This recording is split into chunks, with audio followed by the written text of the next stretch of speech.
என்னால உங்களுக்கு ஒரு ஆபத்து வராது. நெருக்கடியான நிலைமையில இருக்க ஒரு நிரபராதி காப்பாற்ற புண்ணியம் உங்களுக்கு கிடைக்கும். நான் சொல்றேன் கேளுங்க. கருணை காட்டுங்க. ஏன்பா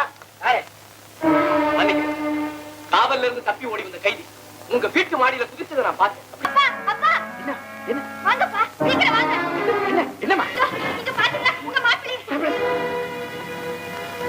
மாப்பிள்ளை என்ன சொல்றமா? ஆமாப்பா, திடீர்னு குளிர்ச்சரம் வந்துச்சு, கை கால் நடங்குது. வந்து டாக்டர் போன் பண்ணி ஒரு கிளப்புக்கு போயிட்டாரு. அவன் இங்க இருந்து தப்பிச்சிட்டான். இந்த மாதிரி திருட்டு பசங்களை விடவே கூடாது.